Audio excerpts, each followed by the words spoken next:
Hello there, this is CANWAN Kenan from Kenan Plays, and today we're going to play part 29, right around, I think it's 29 of no one but Mac and Hedy, alright, so I think the attacker is going to attack Mac anytime soon, Mr. Katsuna or something like that, right? Watching as the last few lights went out in his target apartment blocks, a solitary figure awaited patiently in his car. He bided his time gazing through a pair of binoculars into the window of a single apartment.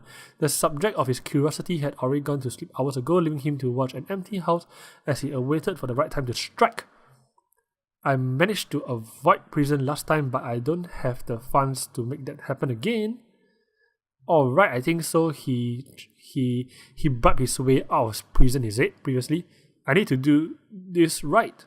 Mr. Katsuna turned his sights towards a bundle of rope and a gag, both sitting in the car's passenger seat. Taking both in his left hand, he opened his car, exited the car slowly, walking towards his target's apartment. Just you wait, Mac. Tonight nobody will get in our way. Alright, he's really horny as shit. Yawn, man, what a drag. I took forever to get me to sleep. When I finally do, nature calls. Half asleep, limping, dragging my feet along. I made my way back from bathroom into my bedroom. As I flopped open on my bed, however, even as I closed my eyes, I noticed a disturbance. On my desk, a flashing light made many times brighter by darkness surrounding it. God damn it, who'll be contacting me at this hour? I swear, if this is real. I begrudgingly got up from my bed and moved to my desk, squinting my eyes as the bright light display on my phone lit up. Nothing from real. I guess he gets to leave for another day. No text message, no incoming call, but what? 3 missed call and 1 voicemail from Mac. I selected the voicemail and pressed my ears against it. Causing a familiar voice to play. Hedy, please help me. He's here. He's at my house. Mac voicemail ended, taking with it the last of my fatigue. Without giving me a name, her quiet yet panicked voice told me everything I needed to know. I hope Mac is okay though. I hope she's okay. I opened my eyes, staring at the timestamp of the voicemail. It was almost 2 hours ago. Shit, man. 2 hours ago, that's damn bad. Oh no, Mac. Oh crap, 2 hours ago is too long already. It's too long. Without bothering to change even to put on shoes, I ran from my house faster than I thought it would be possible. I sprang down the street, only with a single thought in my mind, desperately running towards Mac's apartment. Damn it, I knew this wasn't over. I should have played along with Mac's request and had stayed over. I should have warned her about my earlier encounter with Mr. Katsuna. Now because of me, Mac is... Oh shit, this sucks. I made it to Mac's apartment in record time, ignoring my ragged breath and weary legs as I sprint to the staircase. I ran straight out of Mac's apartment, threw open the door, unlocked, letting myself in. Shit! Oh shit! Mac, where are you? Ah, there you are, Aiki. I was beginning to think you wouldn't make it. As I screamed Mac's name, a familiar presence appeared before me. Standing in front of me was Mac, the girl whom I received a distress signal 2 hours ago, holding a knife in her hand. As her feet was, is that what? Speak in proper sentence, Aiki. I held over my mouth and suppressed my urge to vomit, and I looked at the bloody corpse at Mac's feet. Though his face was scarred and bloody, shredded until the lump of flesh could no longer be considered a face, the body in front of me without a doubt belongs to Mr. Katsuna. Mac, what happened here? I don't understand, Aiki. What's wrong? Aren't you coming closer? You don't have to be afraid. He can't hurt anyone anymore. I made sure of it. Mac stared at me with blank, lifeless eyes, as though the crop at her feet didn't mean a thing. She kept clenching the knife in her hand, preparing to slash whatever dared to walk through her door. Mac, put the knife down, okay? You said it yourself. He can't hurt anyone anymore, so why don't you just... I wish I could, Aiki. I really wish I could. Mac's smile disappeared as she tightened the grip on the knife. What are you talking about? You don't need to do that anymore, so put it down, we can... Damn it, Aiki, I'm telling you I can't. What do you think will happen if I do? And this thing will just disappear? That none of it would happen? This isn't a joke, Aiki. This thing at my feet is a prison sentence. I killed someone, now I have to pay. I'm a murderer. Meg began to wave the knife as she spoke. Although most of the blood had dried up long ago, speck continued to fly off, painting the kitchen a desperate shade of red. Because murderers need to be punished, Meg's voice reverted to a whisper as she walked towards the corpse at her feet. He needed to die, Ike. The man who killed my sister needed to die, but now I killed him. I committed the exact same sin. So if death was the only thing I took from him, then... Meg's grips loosened but she still failed to drop the knife. But with nothing but death on the mind and a fresh corpse at her feet, Meg's options were limited, and there was no ideal way out. It's okay, right? It's self-defense, right? And furthermore, in the middle of the night, a man is found in your room with his car over there. Obviously, it's self-defense, right? So I don't think there's anything wrong, Meg. So chill, Meg. You know what? Hades still loves you, you know, and he will still protect you no matter what. Just slowly let go of the knife, Meg, and don't do anything that would hurt yourself. Meg, you can't mean that. You were defending yourself, right? You had no choice. There's nothing like what happened with your sister. You aren't remotely similar to that scumbag. Even if that's true, I can't believe I can't live like this. I'm a killer, Hedy. The thing I hated most. Even if he deserved to die, it wasn't my decision to make. Whether people forgive me or not doesn't matter. This is something I had to live for the rest of my life. There's no going back for this. Can't you see? No matter what I do, my life is over. No, that's not true. You should. What should I do, Hedy? Alright guys, you know what? I will choose one of it, then I'll choose the other one and show us the difference in the ending, alright? Seems legitimate. Alright, so let's see if I... You know what? I really think if we ask her to turn herself in, she will kill herself. And if run away with me, I think it's perfect though. I don't think she will kill herself. But you know what? I'll just choose to turn yourself in either way, you know? Because I don't think turning herself in would be a real problem, you know? So I hope she doesn't kill herself. You know what? If not, I can't sleep tonight, you know? Oh crap, please, you should turn yourself in. You want me to turn myself in? But then you said it yourself, right? Murderers need to be punished. And how they are punished is not your decision to make. So those were your words, Meg. Now are you going to stick by them? Meg looked towards the crop at her feet once more, silent by my words. Although she kept on holding to a knife in her hand, her grips loosened. She no longer showed any inclination to use it. You know what? One of the choices is a good ending. The other choice is a bad ending. Definitely, for sure. I think most probably we chose the. I'm not even sure actually. Alright, let's continue. If I turn myself in, then you'll be arrested, you'll face court, you'll be sentenced, you pay for your crime in a matter determined by the law. Whoa, Hedy, can you chew it out? Can you just chew it? Can you chew it? You know, she's gonna slash herself because of what you say, you know. And this will be a bad ending if you do that, you know. Hedy, alright, I'll do it. I'll turn myself in. A smile returned to Meg's face as she made up her mind. Although it wasn't an outcome either one of us wanted, we both knew it was the right way out. Even if Meg thinks she deserved to die, I'm certain the court will find in her favor.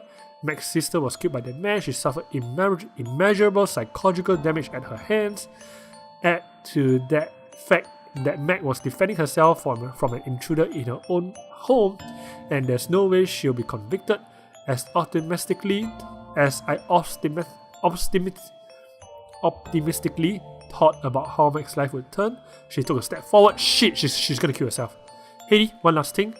Stepping over Mr. Kasuna corpse, Meg took another step forward, standing stationary a few feet from me. Before I call the police, I'm gonna take a shower. Although unexpected, Meg's word makes sense to me. Oh, okay. I'll close the door and you know what? She's not gonna. Oh crap, this is a bad ending. Join me. Join her? Join you? I'm relieved that you can joke at a time like this, but I'm not joking. I'm not taking no for an answer. This is gonna be my last night of freedom, then I don't want to have any regrets. Come with me, Hedy. Let us become one at last. Without even thinking, I grabbed Meg's hand that was covered in blood. I didn't say anything. I couldn't, even if I wanted to. Oh, so is this a good or bad ending? I'm not really sure though. They just ended like that though. It's quite funny, right? So they are gonna do it, man. They're gonna do it in the bathroom. You know what? With a dead person outside. You know, before they call the cops. You know, so the cops is like, so what happened after you killed the person? Then they're gonna say, we went to the bathroom and had sex. Then we caught you, the police, and that's what happened. All right, Max and all right, that's quite nice. Whoop. Whoa. Oh, it's not ended yet. Over the many months since Mac killed Mr. Kasuna, my life had taken a series of unexpected turns. Right by her side as Mac called the police, I was taken to the police station as a witness to a crime and consequently asked to give a statement and corroborate Mac's story. We were separated for a while, with Mac spending her nights behind bars as a suspected killer and me being sent to counselling because of what I've seen. A full month went by before we even saw one another again, and even then it was only in passing. I showed up to court. Mac's trial began soon enough, but the actual procedure took several months, despite being open and shut case.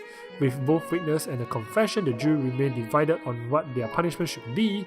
Mac told the court how he had broken into her house and how she was defending herself.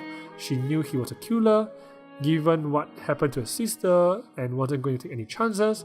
But the prosecutor claimed it was an opportunistic killing. They claimed that she knew ahead of time that he would be visiting, and she abused the visit to take revenge.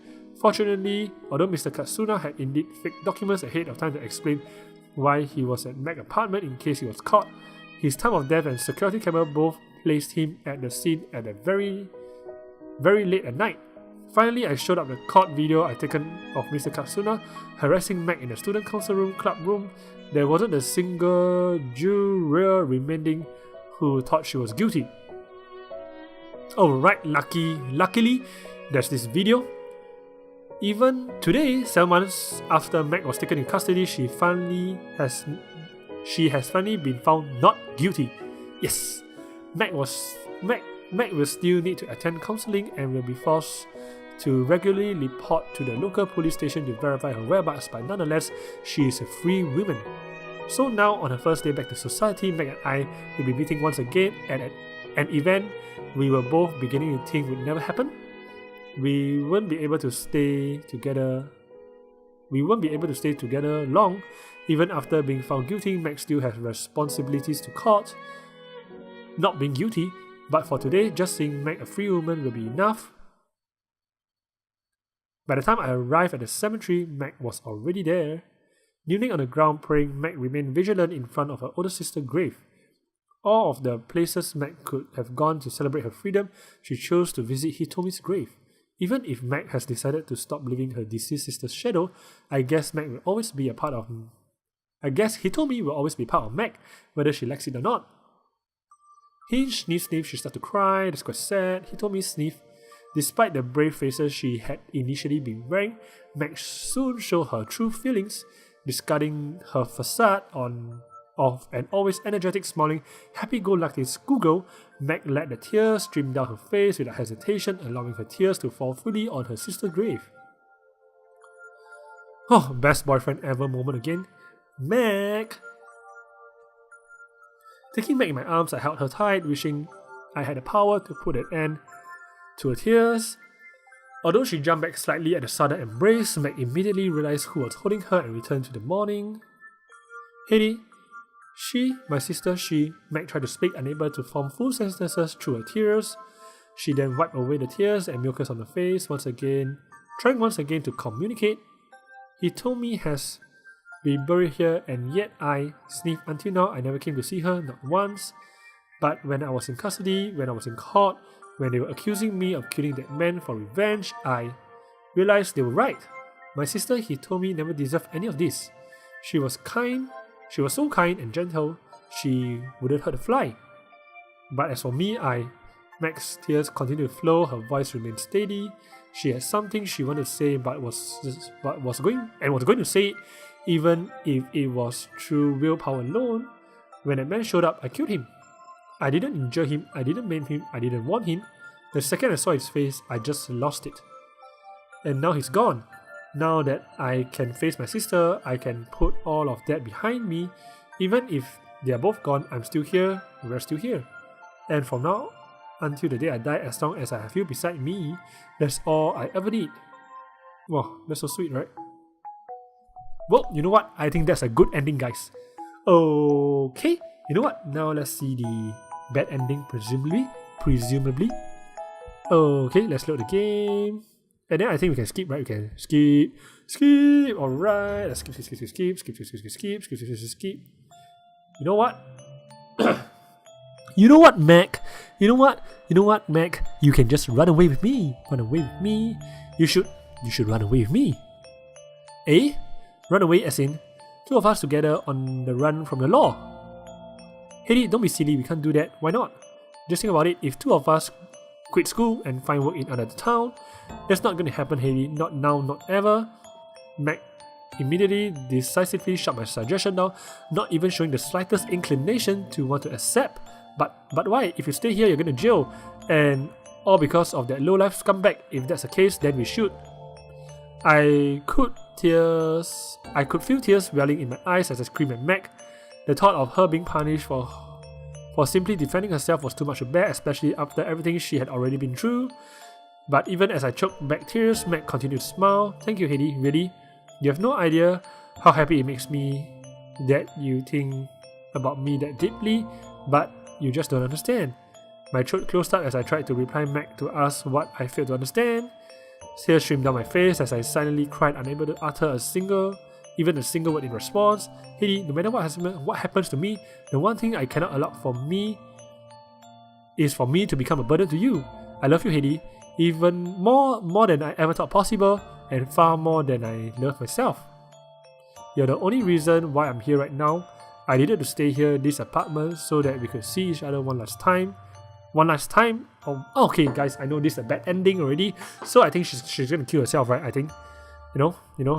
So you know what? But I believe that a good ending is always the real ending. You know what? So this is just a facade, guys. You know, just leave it alone, right? But you know what? I'm just gonna read it through and just ignore it after that, alright? But now that I've that chance, now that I've gotten to tell you one last time how much I love you, it's over. I can't allow my freedom to destroy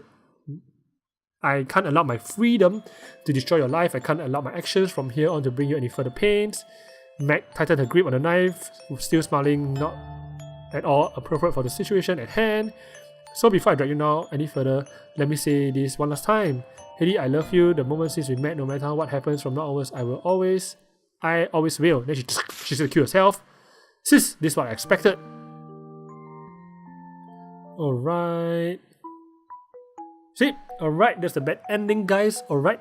You know what? I love the Mac story. I think the ending has a much more... It's just much nicer in content than the Yui's one, alright? Yeah, because, you know, there's some killing, there's some murdering, and there's some enjoyment going on in the bathroom too. Alright, so thank you for watching part... Is this 29 or 30? Of no one, absolutely no one but Mac. Alright. So maybe the next series I'll most probably do China or Shiro. Alright, so I'm not sure if there's a real ending, but I'll try to get one too if that's possible. Alright, so thank you for watching. I'll see you guys in the next series, which is most probably Shiro or China. Alright, goodbye. Whoa. Did you get scared? Well, subscribe to my channel and I promise you'll never get scared again. Or watch more videos and you will be able to find your peace in life.